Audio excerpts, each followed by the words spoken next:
I wonder if you're familiar with sound healing. There's energy healing. There is many different modalities to help you heal from different things, specifically traumas that have happened in your life, maybe in your childhood that you still carry with you now, and they are limiting you from moving forward. But sound is one of them. And when you think about it, you put a song on, whether you stream it, you play it on your phone, whatever, it does something for you because it's sound. And she creates sound and heals all the time. Barb Sounds is back with us, and great to have you back, Barb. How you doing?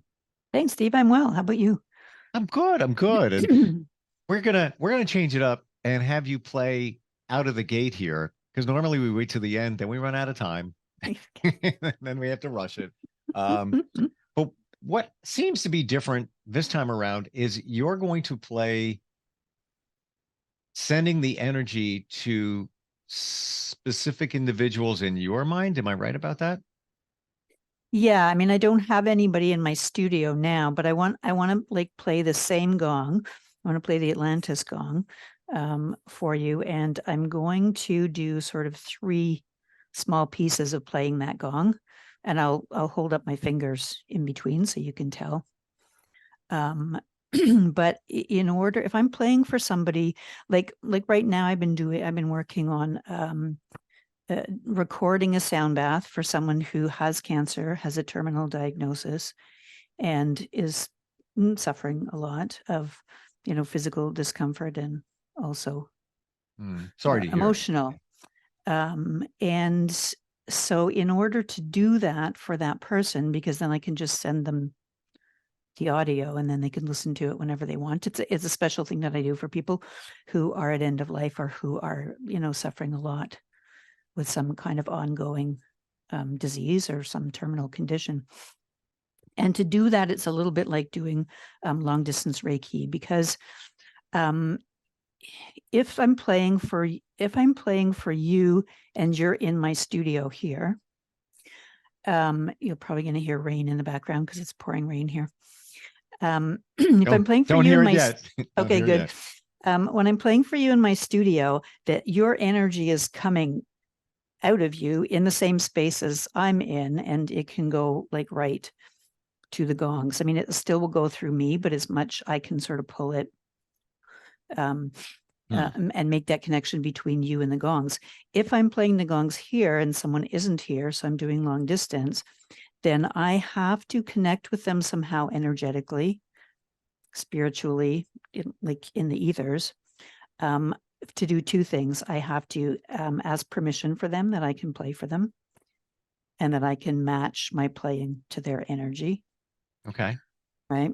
And I have to actually, before I do that, I have to actually connect with them. I have So a that's, question that popped in my yeah. head. Mm-hmm. So you're playing for specific people in mind. Yep. Okay. Others may be listening, are listening. Can they get something out of it, even though the energy is intended for certain individuals? Yeah, that's a really good question. And yes, they can. It's more powerful if it's geared to a specific individual and what they're feeling. And if I'm connected either in person or long distance with that person's energy, then the gongs can change, as that person's feelings are changing, or what things that they need come up. But as I was saying, I think last time, I get some of the healing as the healer, and I don't have to have the same Huh. conditions. Hmm. You as a listener, like when you're listening to me playing for these three people, you're going to get some of the healing from that sound.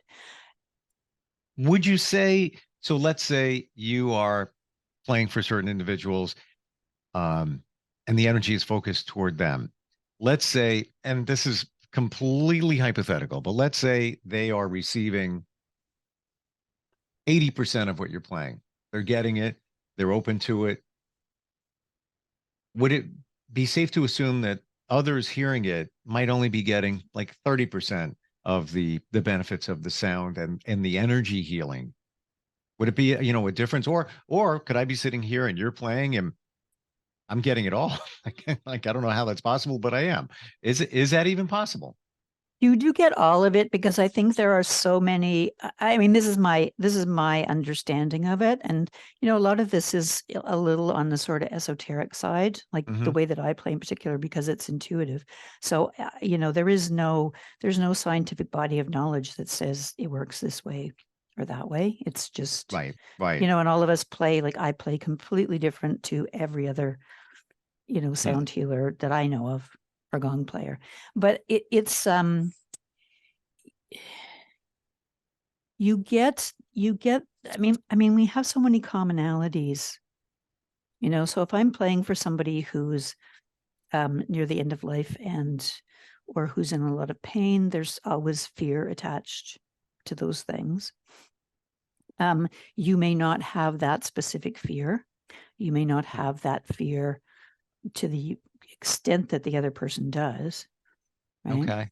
Hmm. But we all have fear, Without a doubt. right? We all have fear. And so there is in you somewhere in this moment, and there is also in me somewhere this moment, some fear that is, a little bit popped up or is just kind of Sure. hanging out Yep.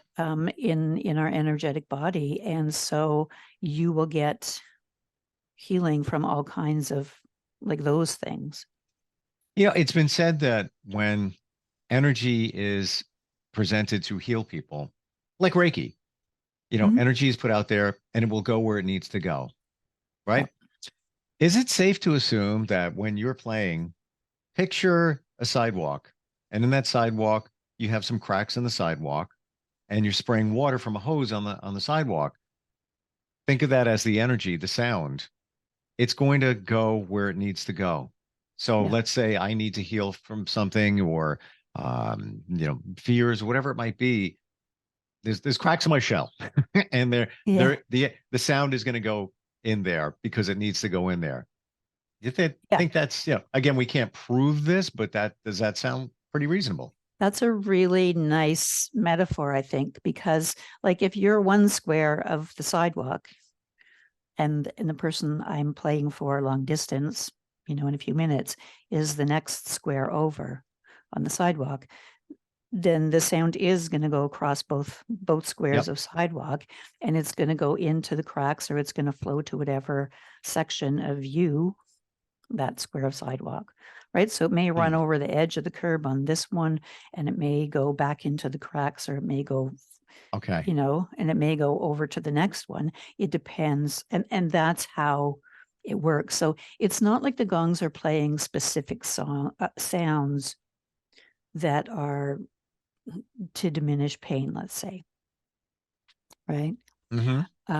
And there's different pains. And one of the things people who are under, constant pain, chronic pain, terminal pain, let's say, um, they're going to need a lot of work on that issue, right? But because you're like much more sensitive when you're in a lot of pain, you're super sensitive to everything, Yeah. right? And so there's a few things that I notice when I'm playing. So when I was playing my gongs the other day, when I was doing the recording for the sound bath that I'm creating for this person with terminal cancer, um, the gongs played completely differently than they normally do. Now, not that you can't even track the notes that those gongs are playing because there's hundreds and thousands of notes all being played at the same time. But for instance, they slow down. So my playing slows down. Not because I've decided to play slower, but that's Wow. what happens. So, and the gongs respond. And so so the bass comes out more. There's more slowness, there's more pauses, there's more sound coming up and then sound dying down. If you have no pain and I'm playing for you, that same gong, and you're just, you want to relax and whatever, you don't have any major issues, that gong's going to play a lot faster. It's going to go up and down in waves. It's going to be much, much more dynamic. It's not going to be just this very gentle, because there's a gentleness to the holding when the gongs are playing slowly. And then there's Wow. a fluidity and it's like a river running, right? If you're in a lot of pain, you don't want to get into a river that's all falling over rocks and rushing around and has a strong current. You don't want to be in that river. You want to be in the river that's just kind of slowly going downstream. If you're not in pain, right, and you want to be energized, and you want to, have your, your white and red blood cell counts go up and all that kind of stuff, then you want to be in that river that's kind of going a little bit crashy.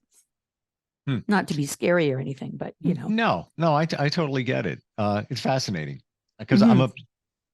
a completely believe in energy healing, Reiki, virtual, have done it all, even in the last year, and it's made such a huge difference. And and sound is the same thing, different Mhm. type of energy. Yeah. So are we playing? Because I don't want to run out of Yeah. time like last time. Okay. Yeah. Because now we're already halfway through. Okay. I'm going to switch my mics here. Sure. Okay. So I'm going to play for 3 different people. And I'm going to play this gong, which is the Atlantis gong. And it's the gong for feelings, actually. Hmm. A water gong, and water is very, very soothing at any point in any kind of crisis you're in. So I'm going to stop talking. And there'll be a brief pause before I start to play each one as I connect with that person. It doesn't take a long time, but Gotcha. we'll do that. So here we go.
Wow.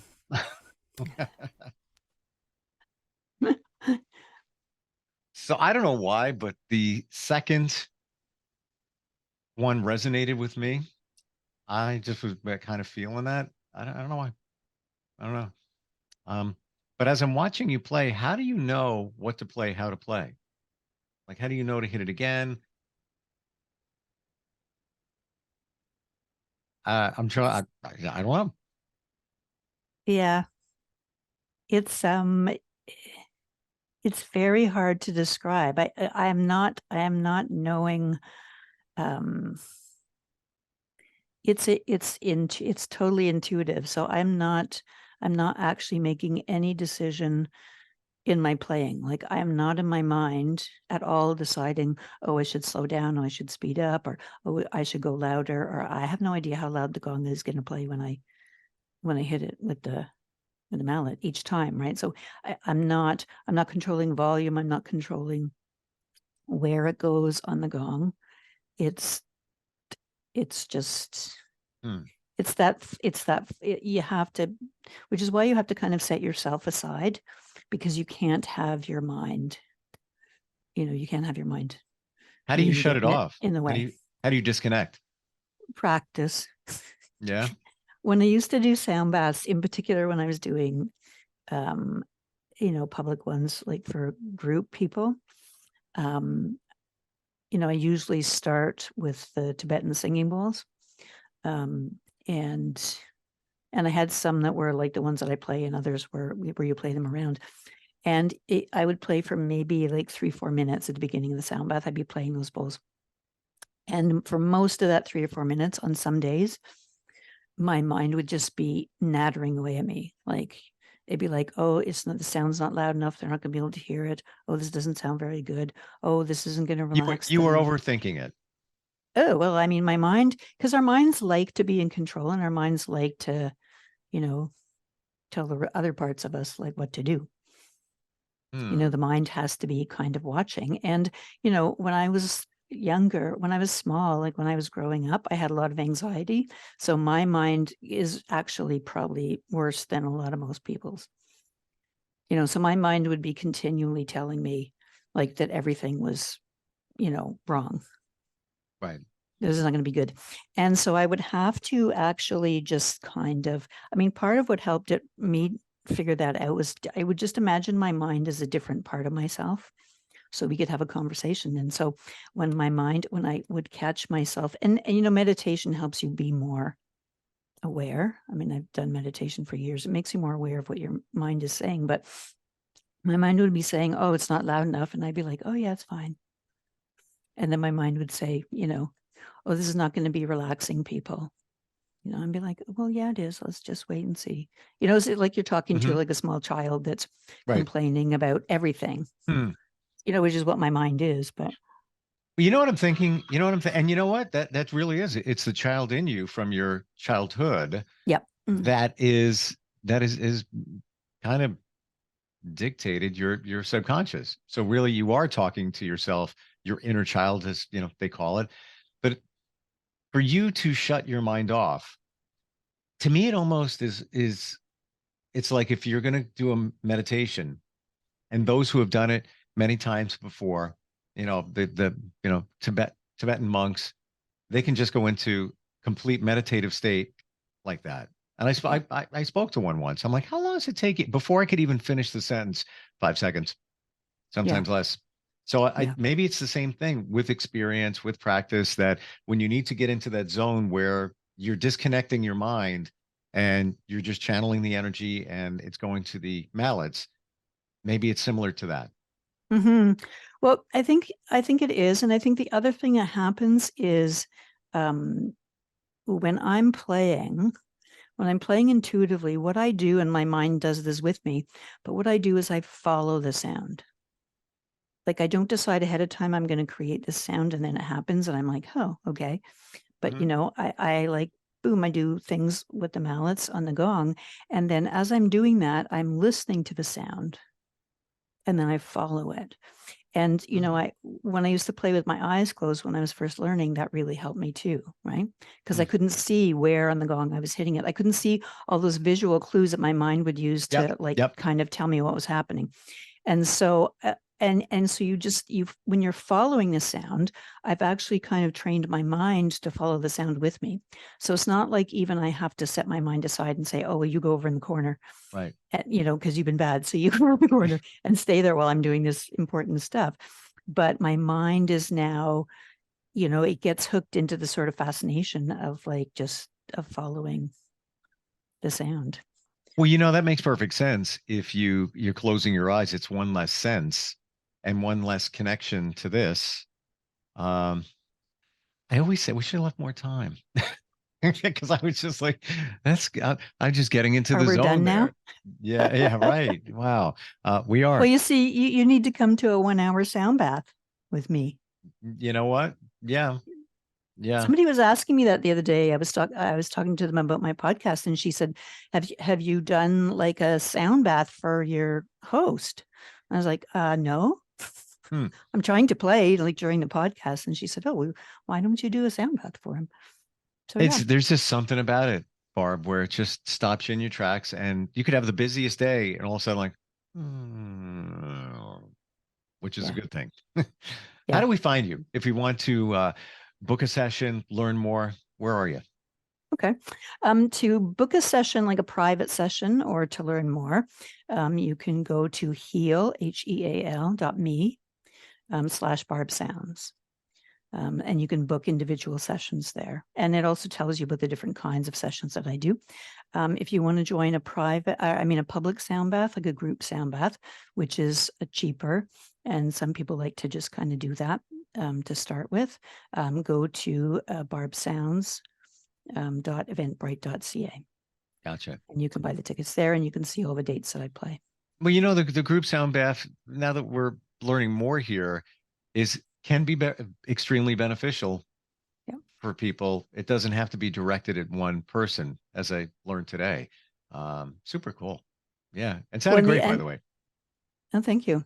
And one more thing, when I'm doing a like when I'm doing a group sound bath, I'm playing this, like everybody's hearing the same sounds coming from the instruments, but their experiences are totally, totally different, Hmm. right? You know, So it'd they're be all, it'd be interesting if we had people to describe their feelings after you play. Maybe we do that mhm. next time. You know, maybe play in the beginning and ask for, feedback from listeners. And I'd love to do that. And get, Okay. Yeah, what let's they do that. experience. I know what I'm feeling. I'm curious what Yeah. other people are. All Yeah. right. Fantastic talking with you. It's Love this. Really do. great. And we'll catch up next time. Okay.